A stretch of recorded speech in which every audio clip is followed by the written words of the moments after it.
Hello and welcome to Season 3, Episode 13. Let's get right into it. Jalen Brunson, man. Jalen Brunson. Nothing really else to say about this game. Big time game. Knicks dominate game one in MSG. Win by 30 plus, 137, 98 final. Complete two-way blowout. Elite offense and suffocating defense. We can talk about it against Embiid, against Paul George, Tyrese Maxey, suffocating defense, VJ Edgecombe. Great defense all around. Series momentum already heavily in New York's favor, especially with the news of Joel Embiid being out tonight with me in attendance. Yeah, I can't wait to go to the game. Huge, but I think that it's not as good as people think. I think obviously losing Joel Embiid sucks for the 76ers. But man, is it better defensively for the man? Will the Sixers be better defensively tonight? I do think that you could be like, oh, Jack, the Knicks could just shoot 50% from three and just put on an offensive clinic, and who cares if Embiid's in or not? Yes, that could happen, but I feel like they're going to be more poised defensively. When you have a big man, the anchor of your defense, this is why I keep screaming about Karl-Anthony Towns' defense being good and the Knicks being successful because of that. Is because you're the anchor of the defense. If the anchor of the defense is Joel Embiid, you're getting. I think there was a play where Brunson got the switch on Embiid. It was just barbecue chicken. It's shout out Tyler Kolek. He was taking him out on the island. Everybody stood up at MSG. We knew it was gonna be a bucket. He turned him around, had him guarding Tracy Morgan in the front row. Had him turned around, had him guarding Timothy Chalamet in the boys' celebrity row. I mean, dude, it was just a clinic. And the way Karl-Anthony Towns was able to just spot up and shoot threes from that top of the key, beautiful. Nothing else to say about that. Brunson eating drop coverage. Because the 76ers have no great... Like, the thing about the Hawks is if you set a screen, yes, it stinks, and Jalen Brunson will be probably switched on another player. But the thing about Dyson Daniels is that he can fight over screens. Asar Thompson can fight over screens. Even Jaylen Brown, Derek White can fight over. These guys can have. Kelly Oubre is a great defender, but if you put a screen on him, he's a good defender. But if you put a screen on him, he's mute. He's mute. He's nothing. There's nothing you could do. It's just gonna be a switch. He can't fight over. And when he can't fight over and Embiid's in drop, that's an easy mid-range shot every single time whenever Brunson wants it. Or if Joel Embiid wants to come out, he can either just like get crossed over and Jalen Brunson will go around him, or pick and roll. Embiid just switches quickly, lob up to Mitch. That's two. Like when Mitch is in the game. Towns fell. That was a terrible fall. I thought he actually got his hurt. He didn't. Embiid forces early foul trouble. Big thing. Sixers lived in the line. Embiid's a big time proponent of that. And also Tyrese Maxey did live on the line as well.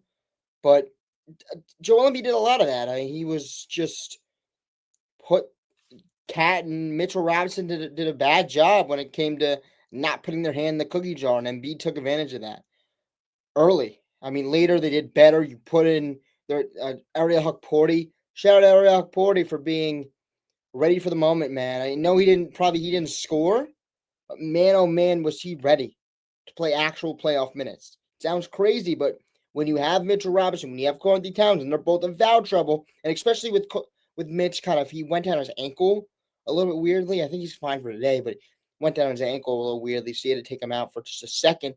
Hukporti had to come in. Very good. Knicks weather it behind Jalen Brunson explosion early and just kept it going. Just kept the pedal on the metal. Brunson sets tone. Brunson's shot making, and then OG Anunoby, man. It's like he's pitching a perfect game. I think Richard Jefferson said that on the broadcast. It's like he's pitching a perfect game. Every single shot he's putting up is good. He's able to use his skills of the dribble, which is just I've never seen that. Like at this level, I'm surprised. I thought his game was very limited. it's not as limited as I thought. He can take guys on the dribble. And I think the biggest thing is these wings they have the point guard, they have center. But then the wings are just like, Paul George, Paul George had a great game, but who is he really at this age? Kelly Oubre, VJ Edgecombe is a rookie. So the wings for 76ers can definitely take advantage of if OG's in the right mindset. And he wasn't the right mindset that last few nights ago. Brunson, just the greatest player in the series. That's all it is. I don't think there's a real conversation now after this first game, and he'll get whatever he wants. Mikal Bridges finally gets hot. I think he's become a very different player. Now is that just because the Knicks are just up by 50 and he's just gonna take every shot like unpressured? Yes, maybe, but look, I think he's been very good, and we need him to be very good. You see what he can do against the Celtics last year, where he was just hitting mid-range out of mid-range shot, and definitely a mismatch. And if you want Tyrese Maxey to be put on him, shoot right over him, and we need that because if Tyrese Maxey can just be like, who cares about defense? We're going to Mikal Bridges. That's not good. We don't want that to happen because then Tyrese Maxey will take advantage offensively when he'll be fully rested. Fourth quarter, garbage time, man. It was fun. Very, very fun. Knicks got it done very early in the game. Very nice win. Jalen Brunson, 35 points. OG Anunoby, efficient night. Towns, 17 points despite early foul trouble. Felt that he could have got more. But look, he hit some threes that were timely. Took advantage of Embiid's injuries. Josh Hart, 8 points, 8 rebounds. 6 assists. It was quiet, but it was an all-around impact. Big-time rebounds. Knicks shooting 63% from the field, 51 from 3.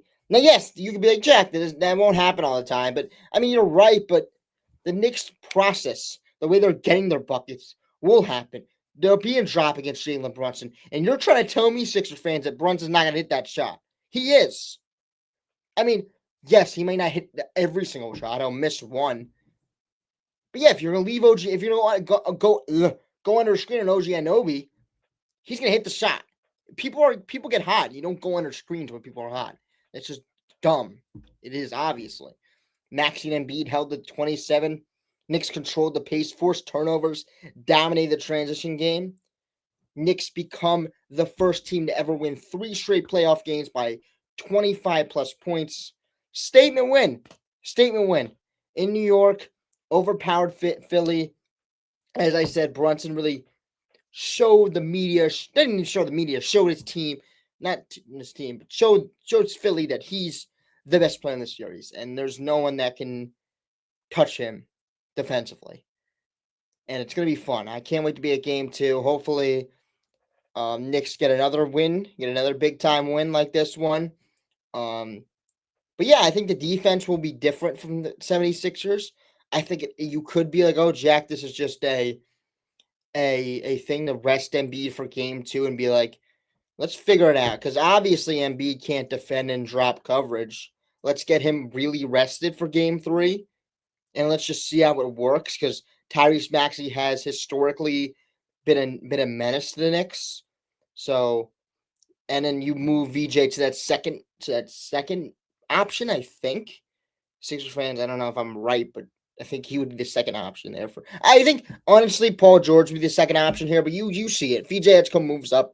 VJ Edgecombe could honestly be the second option on games. It's really up in the air if VJ really wants to have games like he did in the regular season against New York. So, still, guard play, problem for the Knicks. Speed. It's not like it's going to change because Embiid's out. That's still a problem. It's still going to show up, and the Knicks need to really hone down on that. They did a great job in the first game. Mikal, Deuce McBride, continue that. You're not going to get game off because Embiid's out. He's not a guard. So Knicks need to continue that, man. Great game. Game 2 on the way. Have a nice day, and let's go Knicks.